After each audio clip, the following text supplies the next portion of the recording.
laughing and crying at the same time. Weeknights on CBS. Imagine the excitement of graduation day. 12 years of hard work are about to pay off. You both imagine his future, the possibilities, his dreams. Imagine that celebration turning into fear and confusion when the oncoming driver fails to yield. Imagine that future on hold with constant doctor visits and medical bills. The team at George Sink Injury Lawyers has collected millions for clients just like you. We're here to help. Just call all nines now. Before I start education for kids of all ages, and none of this happens without you. Live from Augusta, you're watching News 12 at 6 o'clock. Tonight, a landmark ruling has a family fighting for justice after losing their loved one during a mental health crisis 5 years ago. The I-Team looks closer at the issue. And one mother using her voice to share a message to others after recently losing her daughter to a random act of gun violence. Picking up a gun ain't working. But first, we're taking a look at the weather tonight. Scattered storms still pushing through the area, some with lightning. Yeah, just hours ago, it knocked power out for thousands across our area. First Alert Chief Meteorologist Riley Hale tracking all of this on our First Alert radar network. So, Riley, are we through the worst of it so far? For us here in Augusta, absolutely. I think we have seen the worst of the weather so far for the rest of the day. We are still tracking some rough storms. Warm up heading our way in just about 10 minutes. The mother of a 14-year-old girl shot and killed as she slept is desperate for answers a little more than a week after her death. It's been 1 week now since a stretch of violence swept through Fairfax, a small community in Allendale County. 14-year-old Markayla Roberts is dead, and an 11-year-old and a police officer are recovering after 3 separate shootings there. Our Sydney Hood spoke to Markayla's mother, who has a message for that community. 1 week and still no word on who killed Markayla Roberts. Her family says she had no enemies that they know of, and this all comes as a total shock. These are moments we treasure, moments of happiness, because all it takes is one moment to turn the laughter into silence. This bullet hole you see went through this house, hitting Markayla Roberts, that smiling girl you see in this video. She didn't wear earrings, she didn't wear makeup, she didn't wear eyelashes, she didn't like heels, she didn't wear dresses. Just a simple 14-year-old. This baby had a 4.5 GPA. She was number 1 in her class. She was in GROTC. Just barely getting started in life. Now she's gone. All to senseless violence. How can this happen to someone so innocent? How can this happen? This mom is desperate for an answer. They're really hurting us right now. They've been hurting us, but it takes for a 14-year-old scholar student to die. This mom wants to leave you with this message. Put the guns down and pick a book up. It really is sad for y'all to be out here like this, and nobody's actually sitting this child down saying, you ain't got to do that, baby. Don't do it. She doesn't want another mom to go through what she's going through. Whoever did this to my child, you don't know what you took from my baby. You don't know what you took from us. They'll never be able to bring Markayla back, but what they can do is hold on to moments like these forever. In Allendale County, Sydney Hood on your side. And Fairfax police have called SLED in to help them investigate this case, but our prayers with that family. New in the last 15 minutes, a gun found on campus today at Josie High School. School leaders there say a student reported that weapon. After a search, it was found in their bag. Leaders say the school system police, they're addressing the situation, and that student will be held responsible to the standards of the Student Code of Conduct. A federal ruling sets a new legal precedent in South Carolina. EMS and EMTs cannot claim qualified immunity, protecting them from lawsuits if they deliberately ignore medical needs of someone in their care. The ruling stems from a lawsuit against Orangeburg Sheriff's Office and EMS. Paul Tereshuk died after EMS and deputies failed to help him during a mental health crisis 5 years ago. Senior investigative reporter Liz Owens was the first to break this story. All these years later, it's hard to forget this one, but Paul Tereshuk's parents have been fighting for justice this whole time. They say they did not find it in the criminal legal system, so they filed a civil lawsuit. Even an untrained eye Highway Patrol Communications, Colburn. could see something seriously wrong with Paul Tereschuk on the night of September 9th, 2018. Hey, but I don't know if you're gonna believe me or not, but I just had a naked guy come walking up on me on a side of the road. And I took off, and I think he jumped on my catwalk. Law enforcement found the 26-year-old on top of the tractor trailer, naked and disoriented. He told me from Jingle Bugger to and I said, what the heck is that? He said, it's from China.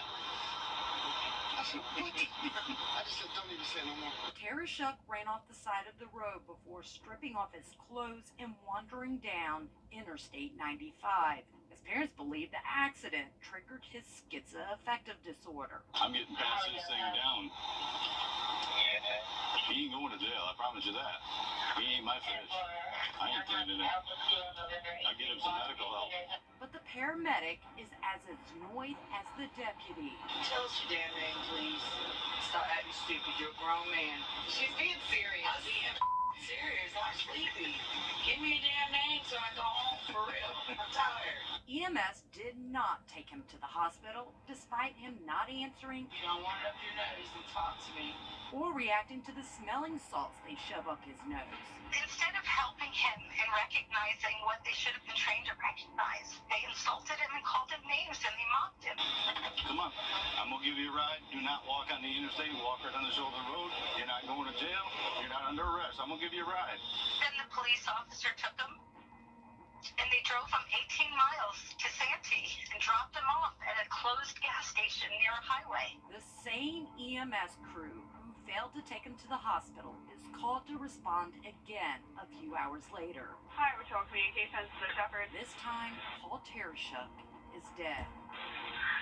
Yes, ma'am. I think I just hit a person on the interstate. South Carolina's Department of Health and Environmental Control investigated and found the EMS workers guilty of misconduct. But the agency's power only extends to sanctioning the certifications and licenses of EMS workers. DEC demoted the paramedic and put the EMT on probation. Any criminal charges would be up to SLED. But State Solicitor David Pascoe decided, despite both Orangeburg EMS workers cited for misconduct, despite that nobody took Paul Tereschuk to the hospital to be evaluated, despite that the Orangeburg County deputy drove and left Tereschuk at a closed rural gas station, that none of these actions were criminal misconduct in office. The state of South Carolina has chosen not to prosecute. They're not going to hold anybody accountable on false death. Failing to find justice through the state of South Carolina, This is unreal. It's unacceptable. the family turned to the Department of Justice, filing a federal lawsuit against the agencies they say failed their son and contributed to his death. But to get their case to go to trial, the family first needed to win the battle against qualified immunity. Qualified immunity protects government officials from liability for civil damages. Last year, the Court of Appeals affirmed that Orangeburg County deputy and EMT and paramedic with Orangeburg EMS heard and seen in the body cam violated Tereschuk's constitutional rights. The 14th Amendment right of pre-trial detainees requires that government officials not be deliberately indifferent to any serious medical needs of the detainee. Appeals court judge writes, a reasonable EMT or paramedic would have known that their conduct was not only unlawful, but also created a substantial risk of serious harm. Failing to ensure the detainee is transported to someplace where he can receive adequate medical care for those needs violates this constitutional right. If they're not held accountable when they do this, it's just going to open it up to disregard more people. So the paramedic named in the lawsuit and you saw in the body cam actually passed away earlier this year, but this case now puts the actions of EMS under a legal microscope. The lawsuit names not only the EMS workers and the deputy, but also the government agencies that employ them. This case is set for trial in September. And we'll be tracking that, all part of a larger mental health crisis in the country where there are too many gaps for people to fall through just like that. Absolutely, and people just like that have one bad day and it's their last. That's it. Liz Owens, thanks for the follow-up there. New tonight, Richmond County deputies say one of the suspects wanted for the Augusta Mall shooting is now in custody more than 800 miles away. They say Kayshawn Neely was arrested in Waterbury, Connecticut, but it's not clear when. Sammy Tanksley still wanted in the mall shooting investigation. If you've seen her, call Richmond County deputies. School will be out for summer soon, and that means parents who count on school systems to feed their children twice a day could face a big problem. This year, Georgia and South Carolina governors said no to extending the summer EBT program, so where can parents turn for help? Hallie Turner checked in with the Master's Table Soup Kitchen today, and so Hallie, what are they seeing over there? Yeah, the Master's Table Soup Kitchen doesn't turn anyone who needs a hot meal away, and it's no secret summer is when they see their highest numbers. But without this program, LaDonna Dolman says they're projecting numbers to be higher than ever before. In all her years of running the Master's Table Soup Kitchen, LaDonna Dolman has never seen the need for food this high. Afraid of the numbers tripling. This dining room at the food pantry feeds more than 9,000 people a month. Dolman says summer is normally when they feed close to 400 kids. But this summer, without the summer EBT program providing $40 per child each month for low-income families, they're expecting the food bank to go into overdrive. It's going to be more hands-on because I think that this year of all years, since the EBT SNAP program has pulled back, it's going to be one of our highest years. She's calling on the community for help. I think the biggest that we will need, Golden Harvest, is going to be not just donations, but also volunteers. More hands means more boxes of food filled. Make the boxes up to put them on the line and put all the stuff in them and then reload them back up, send them back into the warehouse so that when that day comes, that they can be able to distribute them, they have them all. Making a difference in the lives of those who need it the most. Numbers of hunger has went up since 2019, and we all can feel it. And I think that with the community coming together, joining together, we can definitely make a difference in those that need that help. They need canned goods, financial donations, as well as volunteers to pack and distribute boxes, serve food, and cook meals at the Master's Table Soup Kitchen. They serve food 7 days a week, 365 days a year, from 11 a.m. to 12 p.m. So if you're interested in helping out, we'll have a link on our website. Okay, thanks for that, Hallie. Certainly a big need during the summer. Donations and volunteers, that's something the community can certainly do. Hallie, thanks. Well, it's Nurses Week, and it's time to recognize the contributions they make in our community, and there are a lot of them in Augusta. We're going to share their stories next on this Miracle Monday. Now, we've had some rough storms out there to start off the week. Looking quieter the next couple of days, but there is a first alert Thursday. Lots to talk about in that forecast just after the break. Time and Temp, brought to you by your First Alert weather team. Attention to that forecast for the rest of the week. Here's looking at 7 day. So highs near 90 through Wednesday, some storms Thursday, and then a much cooler weekend outlook. They should be recognized all the time and thanked every day for what they do for us. It's a life-saving job that really takes the right kind of person to do it. It really does. And we're talking about nurses here, and today kicks off Nurses Week, a time to recognize the contributions nurses make right here in our community. Zana Halliburton takes us inside the Children's Hospital of Georgia, where she met with a few nurses who agree this is the best job to have. Cassandra LaRochelle's journey to becoming a nurse started at a young age. She spent a lot of time in the hospital with her cousin who had leukemia. I just always really wanted to be a support and a source of comfort for kids like those nurses work for us. Cassandra became a nurse alongside her cousin who beat cancer, working every day to be a light in someone's life, even on the hard days. Even in the hardest times when you just feel like breaking down and the world isn't fair. It's not fair. There's not a reason for it. You have to remember that they are the incredible ones, and you're just here to help them. Cassandra works on what they call a specialty floor, where they see kids with a variety of needs. As for Caitlin King, she works at the neonatal intensive care unit, where a lot of babies born prematurely go. Every day's not going to be a good day, but the good days are when we get to see patients meet these milestones. One of the biggest milestones is when they get to go home. Caitlin says she knew she wanted to work with kids when she became a nurse and loves working at the Children's Hospital. We just provide the highest quality of care. We have a great team here. We all work together. We form great relationships here. And it's just amazing to see what we can do to bring these patients through.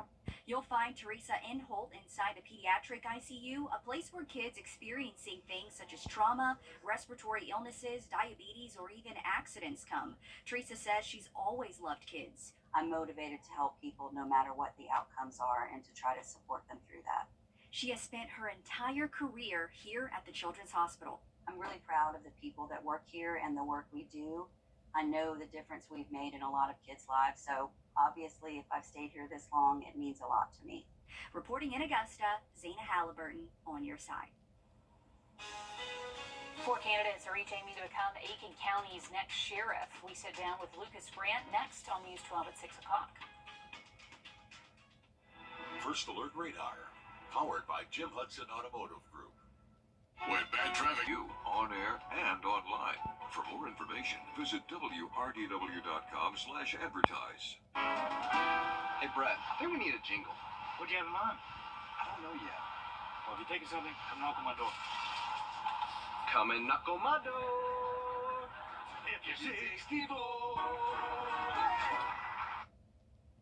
Before we leave you tonight, I want to give you a quick traffic update. We are still dealing with a traffic light outage right at Alexander Drive and Riverwatch Parkway. Deputy here from Richmond County still directing traffic. You can see the power crews here on the bottom right part of your screen. So they are trying to fix this. I believe the update just came in that at 7:15 they should have that back on. But I would avoid that traffic light if you can. Keep an eye to the sky for a straight storm this evening and then looking at a first alert on Thursday. And our next live update comes at 7 o'clock over on 26 News. Then we're back with more News 12 tonight at 11. We'll see you there. At the CBS Evening News, we focus on solutions, finding solutions to help people understand what are the right choices to make for you and your family.